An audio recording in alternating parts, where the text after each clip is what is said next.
साधना का आज 190 दिन हो गया। तारीख 13 मई सन 2022, दिन शुक्रवार।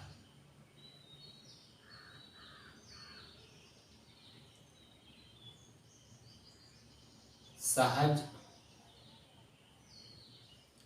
शब्द का जो मूल अर्थ भाव जो भी आप कहें, सहज का मतलब सरल होता है। सरल का मतलब आसानी से, किसी प्रकार का कोई हमें परिश्रम ना करना पड़े, श्रम और परिश्रम दोनों ना करना पड़े। सहज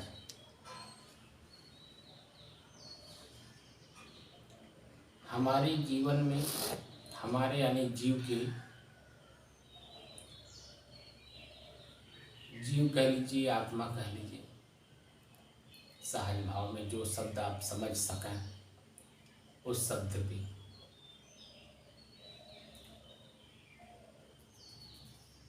जीव के सामने दुख ही दुख है। जब से सुबह से उठता है और शाम फिर पुनः उसी बिस्तर पर लौटकर जब तक नहीं आता है, तब तक वह दुख का निवारण करता है। सुबह उठा, महसूस हुआ, जो अनुभव का विषय है। नींद खुलते ही पीड़ा वहीं से मिलना शुरू हो जाता है। नींद खुली, पहला पीड़ा कौन? लैट्रिन और बाथरूम।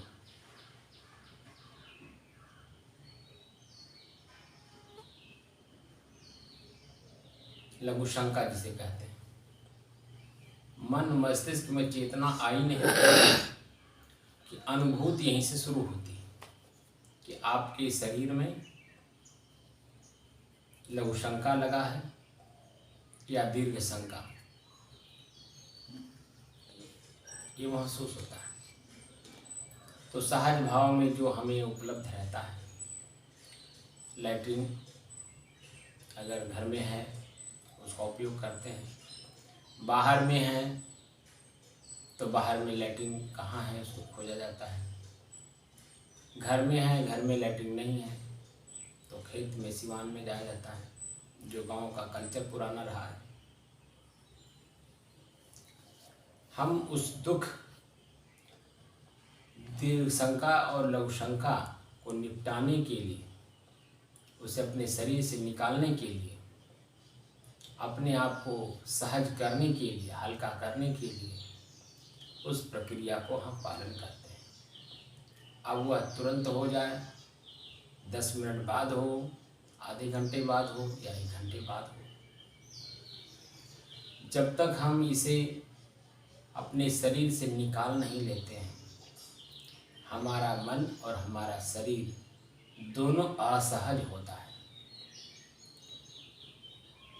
क्योंकि वह जो अनुभूति है, वह अनुभूति तो सभी का है, हमारा भी, आपका भी, उनका, सबका।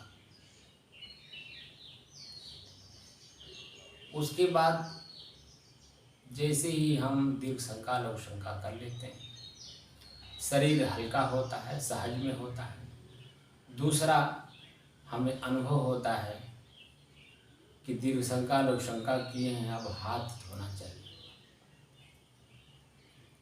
ये असहज किया हुआ है दिमाग में, हाथ साफ नहीं है, उसे धोया जाता है, चाहे वह मिट्टी से धोया जाए, चाहे साबुन से धोया जाए, चाहे राख से धोया जाए, जो वर्तमान में सहज में उपलब्ध हो। दूसरा, तुरंत मन मस्तिष्क को अनुभव होता है कि मुंह के अंदर में कुछ गंदगी है, वह असहज आपको करता है, तो महसूस होने वाली चीज़ है। ये कहीं कल्पना की बात नहीं हो रही। आप ब्रश करते हैं, दातुन करते हैं, मुंह धोते हैं, बिल्कुल सहज हो जाते हैं। दूसरा, आपको महसूस होता है कि रात में हम सोए थे, पसीना हुआ है, या किसी प्रकार से शरीर में जो कुछ भी महसूस होता है वह उसे निपटाने के लिए हम स्नान करते हैं। स्नान करने के बाद तुरंत महसूस होता है कि चाय पीना चाहिए, जलपान करना चाहिए, जिसे नाश्ता कहते हैं।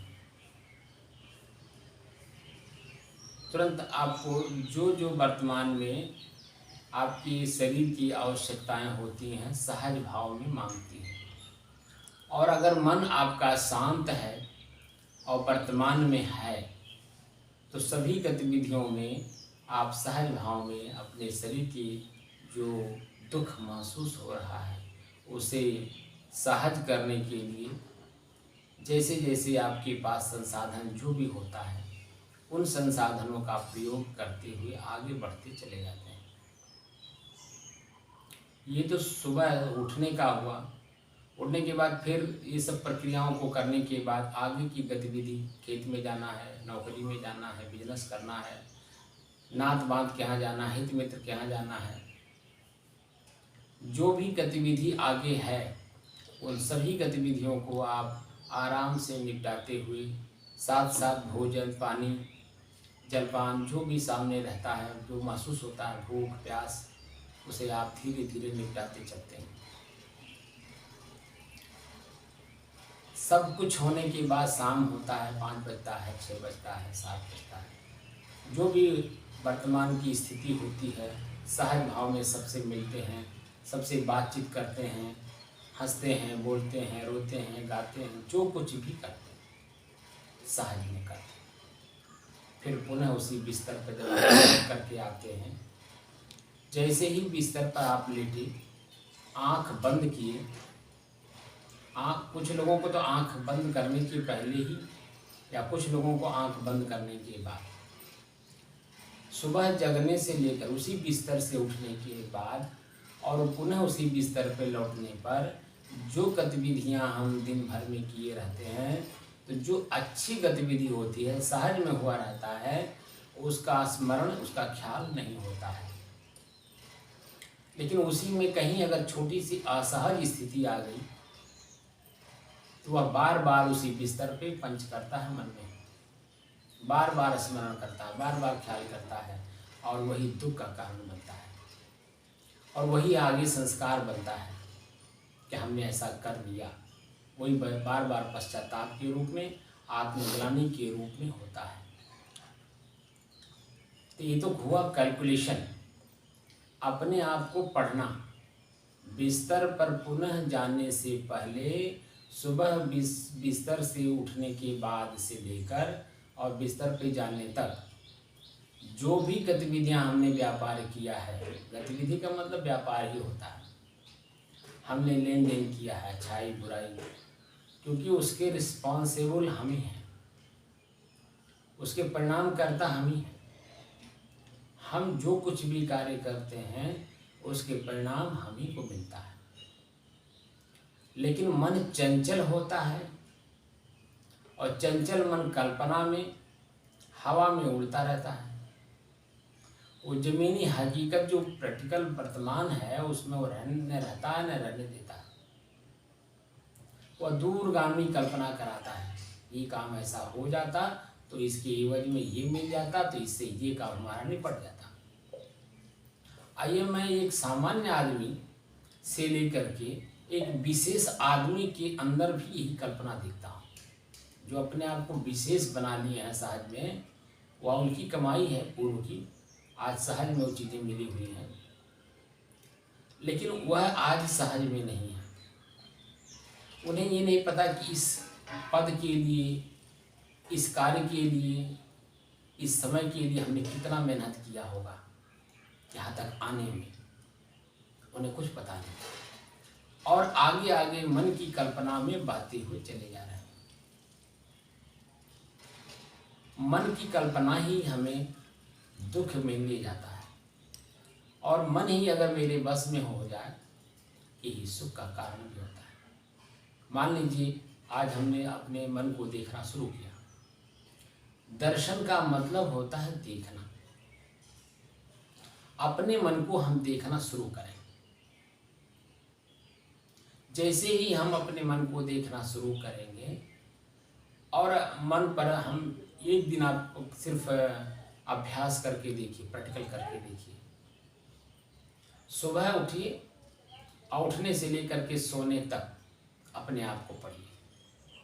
आपको दूसरे की तरफ देखने, ताकने, झांकने का कहीं कोई गुंजाइश नहीं है, और आपका काम शांतिपूर्ण जो भी आप करेंगे वर्तमान में करेंगे। चल रहे हैं वर्तमान में है, बोल रहे हैं वर्तमान में है, खा रहे हैं वर्तमान में है, पानी पी रहे हैं वर्तमान में है,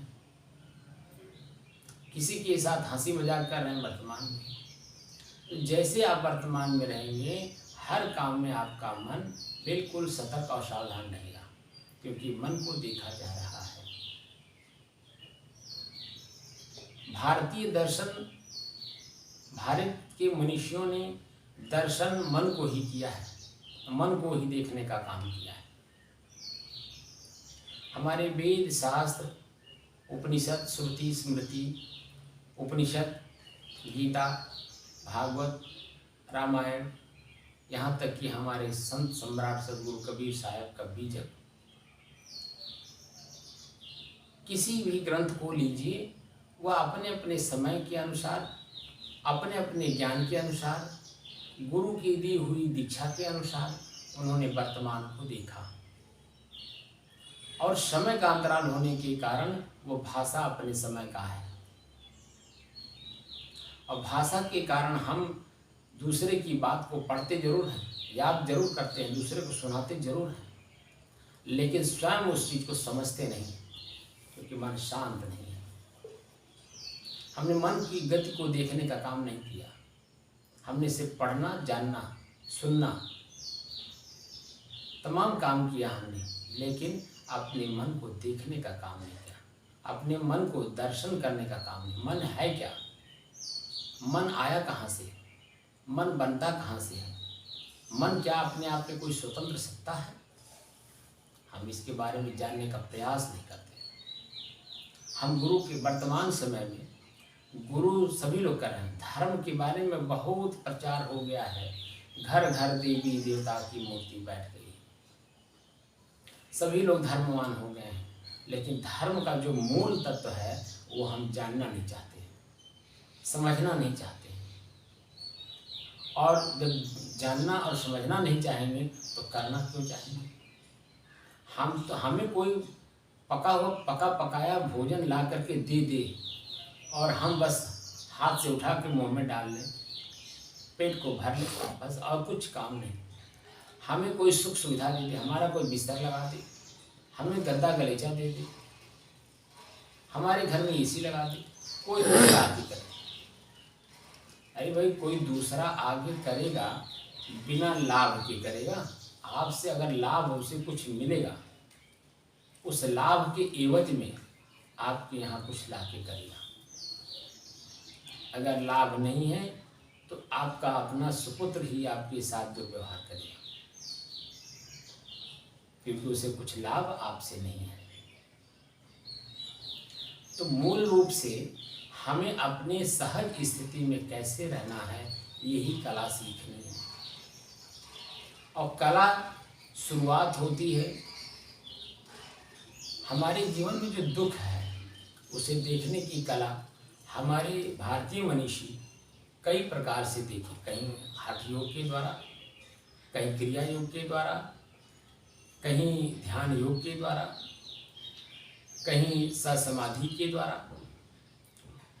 जो लोग जहाँ भी अपने मन के अंदर में जो दुख है, और मूल दुख है वासना, वासना रूपी दुख को अपने जीवन से निकालने के लिए जिन ऋषि महर्षियों ने अपने अपने समय में, अपने अपने क्षेत्र में, अपने अपने आश्रम में, अपने अपने भक्तों के बीच में उन्होंने जो पालन किया वह हमारे आपके बीच में वो देखे सहज भाव में चले गए। वो ईमानदार थे, उनके अंदर में कोई छल कपट नहीं था। उनके अंदर में जो कुछ भी था अपनी वासना को निकालने के लिए, अपने कांटा को निकालने के लिए, अपने जीवन से अपने दुख को निकालने का जो प्रयास उन्होंने किया और जिस कारण से उन्होंने अपने जीवन से अपने दुख को निकाल कर अपने आप को हल्का किया, अपने असहज स्थिति को सहज किया, वह गाथा उन्होंने हमारे बीच में प्रवचन के रूप में, लेख के रूप में या सत्संग के माध्यम से हम लोगों को दे गए। अब हमें समझना है कि हमारा जो दुख है हम सहज भाव में कैसे अपने जीवन से निकाल सकते हैं। अपने असहज मन को हम सहज कैसे बनाएं, अपने असहज स्थिति को हम सहज कैसे बनाएं, हम अपने आप में सहज में कैसे पुनः वापस लौटें, अपने बिस्तर पर पुनः वापस सहज में कैसे लौटें। हमारा बिस्तर हमारा मन की शांति। आसन का मतलब होता है ऐसा आसन जहाँ मन सुखपूर्वक बैठ सके। मन की बात करा, आत्मा, जीव, चेतन, ईश्वर, हम इसकी बात नहीं कर रहे हैं। मन जो कि हमारा पीए है, पर्सनल असिस्टेंट है, 24 घंटा मेरे साथ रहता है और हम इसी के अधीन हो गए। ये मेरे अधीन कैसे हो? सहज भाव में जब ये सुखपूर्वक होगा तभी मेरे अधीन होगा। तो सुखपूर्वक करने के लिए अपने ही मन को हम इसके अनुकूल कोई चीज़ें न दिखाएं, इसके सामने अनुकूल वस्तु का प्रयोग न करें कि जो ये चाहे वही हो। इसके अंदर में ऐसा डर बैठा दीजिए कि तुम मेरे पिए हो, मेरे अधीन हो, तो मेरे अधीन रह करके काम करो, मेरे आदेश का पालन करो, तुम मुझे मेरे ऊपर आदेश ना दो। हम जो दुखी हैं ये मन के आदेश के कारण दुखी हैं। मन आदेश देता है ये करो, इसका परिणाम ये होगा, उस सुख का अनुभव कराता है। और सुख दुख वास्तव में कहीं कुछ है नहीं। जब इस लेवल पे जाएंगे आपका मन बिल्कुल शांत हो जाएगा और शांत स्थिति को सहज में बनाए रखने में जो सक्षम हो जाएगा तो सुख दुख नाम की कोई वस्तु है ही नहीं। वो तो मन की गति है, मन की चाल है और इसी चाल में फंसा करके मन आपको अनंतों काल तक दुख के गर्त में डालने के लिए प्रयास करता है। लेकिन अगर आप सतर्क और सावधान हैं तो निश्चित तौर पे आप अपने मन को अपने अधीन कर लें। वर्तमान समय में मैं किसी को भी कहीं सहज स्थिति में नहीं देख रहा हूँ। एक बच्चे से लेकर के और एक बड़े बड़े लोगों की बात करूँ जो अपने को बड़ा मानते हैं। कोई पद मिल गया, कोई घर मिल गया, कोई आश्रम मिल गया, उसी को अपना बड़ा मान रहे हैं। और किसी को मैं सहज में नहीं देख रहा हूँ। सब मन की गति में बिके हुए दिखाई दे रहे हैं, मन की गति में दिखाई दे रहे हैं और मन की गति हमेशा नीचे की तरफ चलती है। यहाँ साखी कहती है, साक्ष्य है, जल की मन की एक गति। जल का मन के साथ उदाहरण दिया गया कि जैसे जल शीतल तो है, ठंडा तो है, जलती हुई अग्नि को बुझाने में सक्षम है, हमारे प्यास रूपी त्रिखा को बुझाने में सक्षम है, लेकिन उसकी जो गति है, जो उसकी चाल है, वो हमेशा नीचे की तरफ बहता है, ऊपर कदापि नहीं चढ़ता है। अगर पानी को ऊपर ले जाना चाहते हैं तो बहुत बड़ा बांध बांधना पड़ेगा, उसके लेवल में उस चीज़ को रखना पड़ेगा, तब जब वहाँ पर पानी पड़ेगा तो आपके अनुकूल वो बहेगा। लेकिन अगर पानी के अपने सहज स्वभाव को देखा जाए तो वह नीचे की तरफ ही बहता है। बांध भी अगर आप बांधें और बांध ऊंचा हो, ऊंचे की तरफ हो और नीचे से पानी ऊपर ले जाना हो तो नहीं जाएगा, लेकिन ऊपर से पानी नीचे करना हो तो बड़े सहज भाव में चला जाएगा। जो बांध बांधा भी जाता है तो उसी दृष्टि से कि इसकी लेवलिंग क्या है, इसका ढाल कहाँ है। ढाल अगर है पानी सहज भाव में, आप वो आपके खेत तक, आपके लक्ष्य तक वो पहुँच जाएगा। लेकिन अगर ढाल उस बांध में भी नहीं है तो आपके लक्ष्य तक पूरा नहीं होगा। तो इसकी गति ही है चाल। गति माने चाल, मन की गति नीचे की तरफ चलना, पानी की गति नीचे की तरफ चलना। तो उदाहरण यहाँ दे दिया गया, जल की मन की एक गति एक ही चाल है, नीचे ही को जाए, बहुत जतन कै राखिए तब ऊंचे हो जाए। बहुत जतन करना पड़ता है, एड़ी से चोटी तक पसीना बहाना पड़ता है, तब जाकर के उसके अनुकूल हम बांध बना पाते हैं और अपने लक्ष्य तक, अपने पानी को ले जाना पड़ता है, मतलब सहज भाव में चला जाएगा। लेकिन पहले आपको एड़ी से चोटी तक परिश्रम करना होगा। ऐसे ही मन आपका कब से बिगड़ा हुआ है आपको मालूम नहीं, हमको, आपको, किसी को भी नहीं मालूम, हमको भी नहीं मालूम कि हमारा मन कितने काल से, कितने जन्मों से ये बिगड़ा है, हमें मालूम नहीं। लेकिन वर्तमान में अगर हमें किसी गुरु के माध्यम से, किसी विशेषज्ञ के माध्यम से अगर जानकारी हुई, तो अब मेरा कर्तव्य होता है कि अपने असहज मन को हम सहज करें। तो सहज कैसे होगा? क्योंकि ये तो ऐसे ऐसे शब्द का प्रयोग करता है, ऐसे ऐसे भाव का प्रयोग करता है जहां आप बह जाते हैं। बड़ी सतर्कता के साथ, बड़ी बारीकी के साथ मन को पढ़ना होता है। और जैसे जैसे आप मन का दर्शन करने लगते हैं, मन अपने आप अपनी जो चाल है उसके मन में शंका होता है कहीं जल ना जाए, इसीलिए आपके अनुकूल चलता है। और जैसे ही आप असावधान हुए, तुरंत जो है आपको पटक देता है अपनी गति में, अपनी चाल में। दर्शन यहाँ पर हमने निकाला है, 3 बातें हैं। दर्शक, दर्शन। दर्श कहते हैं अवलोकन करना, चाक्षुष प्रमाण यानी आंख से दिखाई देने वाला दृश्य, और दर्शन। दर्शक किसे कहते हैं? देखने वाला, दर्शन करने वाला यानी दृष्टा, साक्षी, दिखाने वाला, निर्देश करने वाला, और पुरुष लिंग में है कुशल व्यक्ति। दर्शक का मतलब कुशल व्यक्ति। अब आया दर्शन। दर्शन का मतलब होता है चाक्षुष, प्रत्यक्ष, आँख से प्रत्यक्ष दिखाई दे। तो 2 आँख है, एक बाहरी आँख, एक भीतरी आँख, विचार और विवेक। दर्शन शब्द का दूसरा अर्थ होता है साक्षात्कार। स्वयं हम आपके सामने जैसे बैठ करके चर्चा कर रहे हैं, ऐसे दिखाई देना, हम उसके साथ चर्चा कर सकें। जानना, वह शास्त्र जिसमें आत्मा, अनात्मा, जीव, ब्रह्म, प्रकृति, पुरुष, जगत, धर्म, मोक्ष, मानव जीवन के उद्देश्य आदि का निरूपण हो, अर्थात तत्व ज्ञान कराने वाला शास्त्र। बात समझ रहे हैं जी? तो हम जो सहज में दर्शन करना है, अपने मन का ही दर्शन करना है। जैसे ही मन दिखाई देने लगेगा, आगे की वस्तु अपने आप स्पष्ट हो जाएगी। लेकिन सबसे पहले हम मन का दर्शन करें, मन को देखें। मन को कैसे देखेंगे? तो देखने का जो प्रथम साधन है वो कई तरह की है।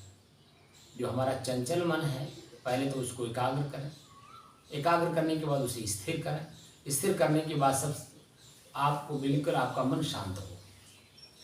जब ये 3 गतिविधियां अपने आप में पर्याप्त हो जाती हैं, तब आगे की गतिविधि सहज भाव में शुरू होती है। लेकिन हमारा मन चंचल है, तो चंचल मन को एकाग्र करने के लिए हमारे ऋषि महर्षि बहुत सारे साधन दिए हुए हैं। जिस भी साधन से सहज भाव में आपका मन, चंचल मन, पहले तो एकाग्र का मतलब होता है एक किसी काम में मन लगने लगे। किसी भी एक काम में आपका मन लगने लगे। जब तक वो काम पूरा ना हो तब तक वो चलता रहे। ठंडी, गर्मी, बरसात, भूख, प्यास, कोई आपका अपमान कर रहा है, आप शब्द बोल रहा है, उसको सुन करके, अवॉइड करके, आसान करके अपने लक्ष्य के प्रति एकाग्रचित होकर के वो चलता रहे। बाधाएं बहुत आएंगी, भूख आएगा, प्यास आएगा, नींद आएगा, मान अपमान, निंदा, आस्तुति, बहुत सारे आपके सामने परिस्थितियाँ, विषम परिस्थितियाँ होंगी। असहज आपको करने की कोशिश करेंगे, लेकिन सहज भाव में आप चलते रहें, एक ही लक्ष्य पर उसे एकाग्र करते हैं। दूसरा है स्थिर होना। जैसे आप एकाग्र होते हैं, आपका मन स्थिर होता है और अपने लक्ष्य को हमेशा बार बार याद करता है कि हमें यहाँ तक जाना है। और जैसे ही लक्ष्य पूर्ति होती है, मन बिल्कुल शांत हो जाता है। ये शांति स्थिति का अनुभव स्वयं में होती है। वो आपका अनुभूति आपको है, मेरी अनुभूति मुझे है। मेरी अनुभूति आपको नहीं हो सकती। हाँ, मैं अपनी अनुभूति शब्दों के माध्यम से आप तक पहुंचा सकता हूँ, चाहे वह लेखनी के रूप में हो, चाहे वो प्रवचन के रूप में हो, या सत्संग के रूप में हो। सिर्फ हम बता सकते हैं, अनुभव नहीं करा सकते। अनुभव तो स्वयं करना है। तो हमारी सहज स्थिति इन 3 मार्गों से होकर गुजरती है। हमारा चंचल मन मुझे असहज किया हुआ है, तो हमारी अगर असहज स्थिति हमें समझ में आ गई तो उसे एकाग्र करिए, फिर स्थिर करिए, फिर शांत करिए। फिर आपका जो सहज स्थिति है बिल्कुल अपने आप में परिपूर्ण हो जाएगी। आपके इस जीवन को चलने, चलाने, देखने, दिखाने, सब काम में सहज हो जाएगा। आराम से चलेगा, वर्तमान में रहेगा, भूत भविष्य की कल्पना में नहीं रहेगा। बिल्कुल एकदम शांत भाव हो करके अपने मार्ग को चलता रहेगा, क्योंकि मंजिल दूर है। मंजिल मतलब स्टे मतलब वहाँ जा कर के सुख की नींद सोना, सुख की नींद सोना, एकदम शांत भाव से। वह स्थिति आपकी अपनी है। जैसे जैसे आप चलते रहेंगे सहज भाव में और इसे अनुभूति के आधार पे काम करते रहेंगे, आपका जो मन है बिल्कुल धीरे धीरे धीरे धीरे अपने आप शांत होता जाएगा। असहज स्थिति को सहज करना है। तो सहज में कैसे रहेंगे? ध्यान रखना है कि हमारी सहज स्थिति वर्तमान में हमारा मन है कि नहीं, ये भूत भविष्य की कल्पना में तो नहीं जा रहा है। वर्तमान में यहाँ बिजली चली गई, पसीना बहुत हो रहा है, बहुत परेशान है, अंदर बाहर 1 मिनट के लिए शरीर को हम शांत स्थिर होकर के नहीं रखने दे रहे, बैठ नहीं रहे, परेशान है, व्याकुल है। अब वो व्याकुलता आपकी अपनी है, क्योंकि आपका मन असहज है, वर्तमान में सहज में नहीं है।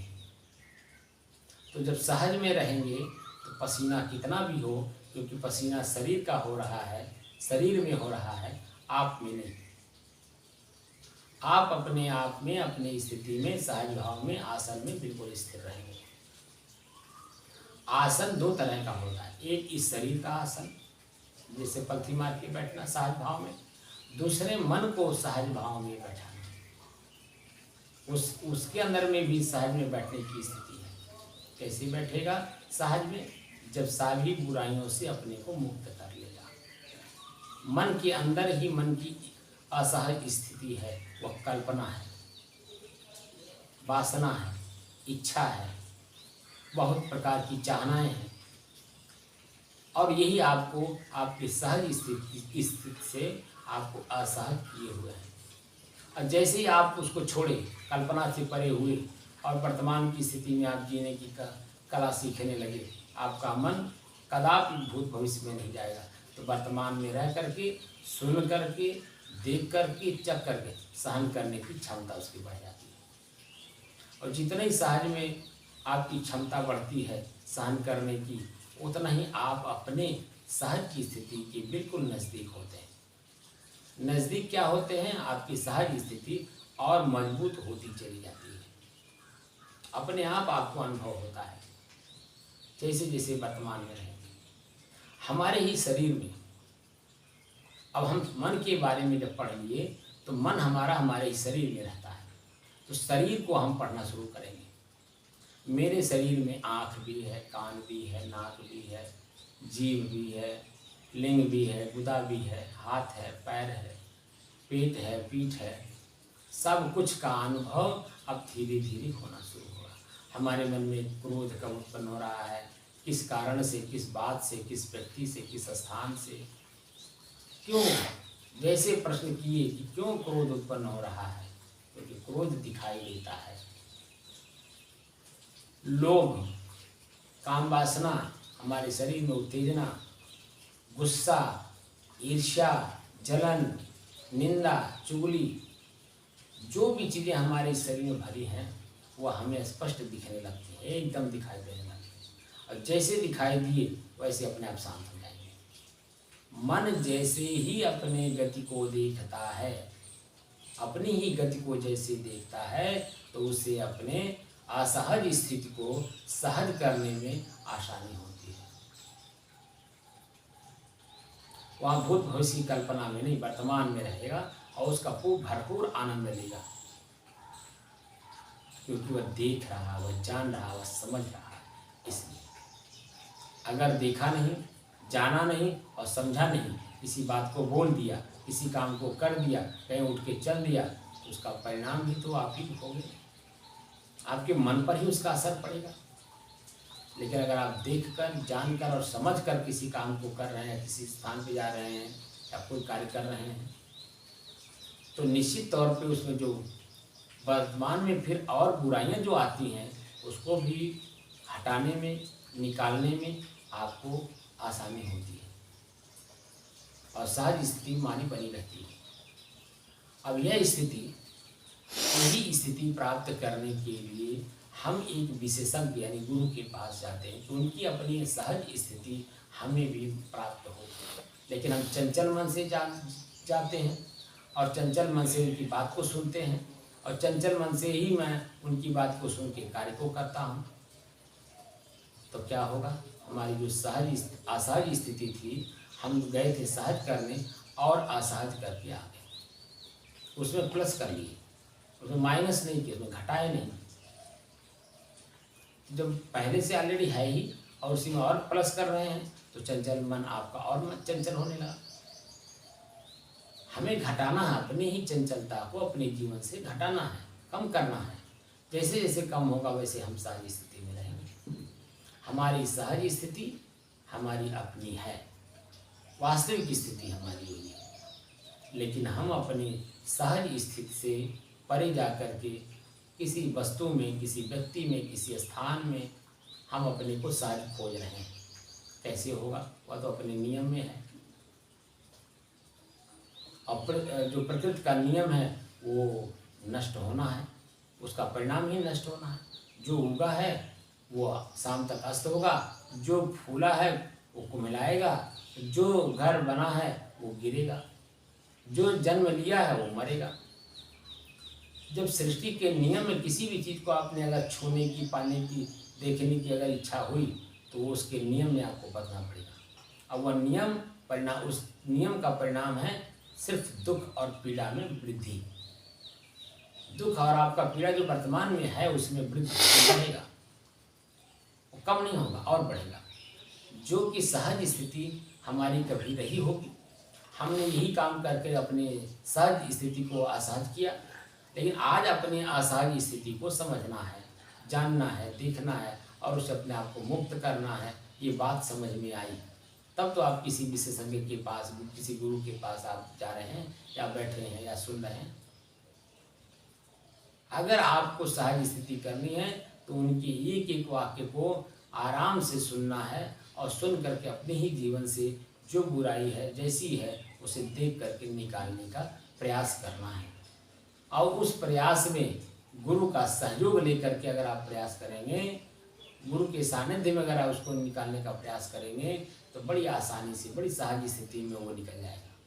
लेकिन अगर आप स्वयं करना चाहेंगे तो सबसे पहले आपको भूख सताएगा, प्यास सताएगा, नींद सताएगा, मान अपमान सताएगा, तो आगे जाने की वजह आप पीछे हो जाएंगे, इसी में उलझ जाएंगे। लेकिन गुरु के सानिध्य में जाएंगे तो गुरु के पास जो भी अपनी स्थिति है वो आपके लिए ही है। वो आपको भोजन भी समय से दिलाएगा, देगा, आपको समय से नींद भी देगा, समय से सारा काम आपसे करवाएगा और वर्तमान में रहने की कला सिखाएगा। और धीरे धीरे धीरे धीरे जैसे इसीलिए कहा जाता है कि 12 साल बसे संत की टोली, तब कहीं मिले एक ठिठोली। एक उनकी भाषा समझ में तब आती है जब हम 12 साल उनके सानिध्य में उनकी लंगोटी होते हैं, उनकी सेवा करते हैं। लंगोटी का मतलब सेवा करते हैं, और उनकी सेवा में हमें जो मेवा मिलता है वही हमारा अपना है। हमारा मन बिल्कुल क्रीम की तरह मुलायम और एकदम शांत, आनंददायक, बिल्कुल एकदम अपने आप में, और वर्तमान में तो बिल्कुल सहज में रहेगा। यही स्थिति हम लोग पाने के लिए लालायित हैं, और इसे ही पाने के लिए हम गुरु के पास अपनी जिज्ञासा को ले जाके प्रकट करते हैं। और जैसे प्रकट करते हैं हम ही स्थिर नहीं रहते, क्षण क्षण में बदलते रहते हैं।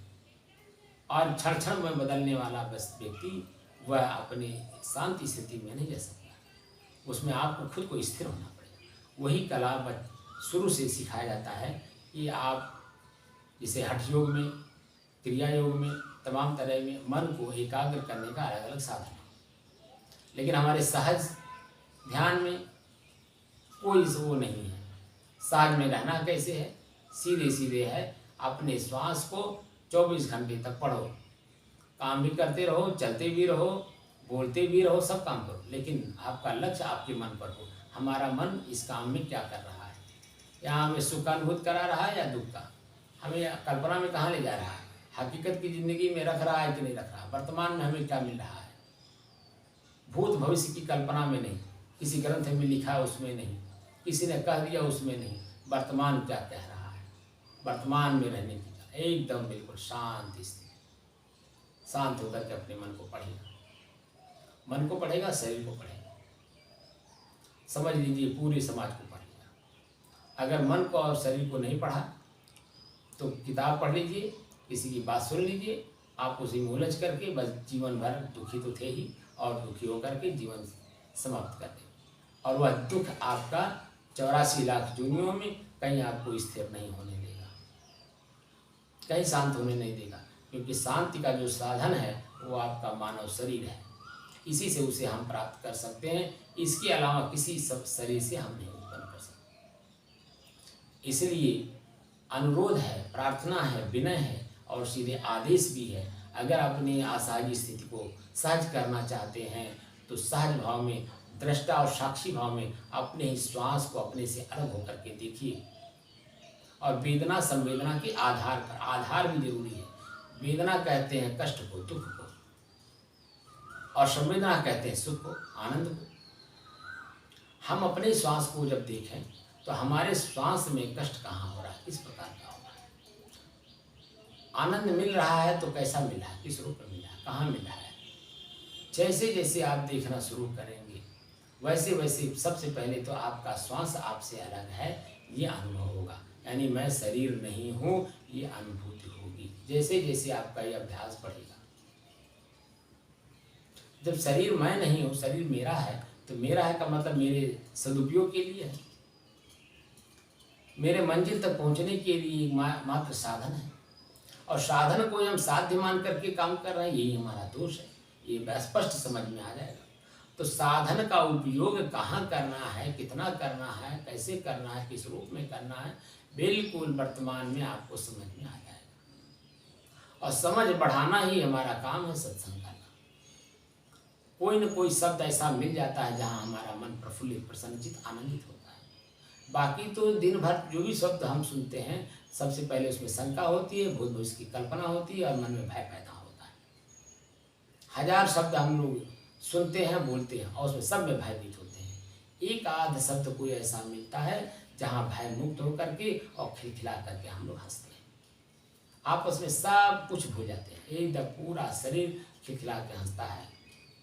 पूरे शरीर के जो हमारे पार्ट्स हैं, हाथ, पैर, आँख, नाक, कान, हाड़, मांस, मल तो नहीं, हाड़ और मांस और नसें और ब्लड सर्कुलेशन, पूरा अनुभूति होगा। पूरा शरीर आपका रोमांचित होगा, खिलखिला के हंसेंगे। लेकिन जैसे ही आप असहज हुए, आपका ही मन आपको पश्चाताप में डुबो देगा, और जैसे पश्चाताप में डूबे, अपार कष्ट, अपार कष्ट, अपार कष्ट। तो कष्ट यानी दुख मुक्त होना है तो सहज भाव में सिर्फ वर्तमान में चलते रहिए और अपने ही श्वास का अभ्यास करिए। अपने से अलग है, श्वास मेरा है, मैं नहीं। इसलिए अपने अपने श्वास का अभ्यास करिए और धीरे धीरे इसी में सहज होइए।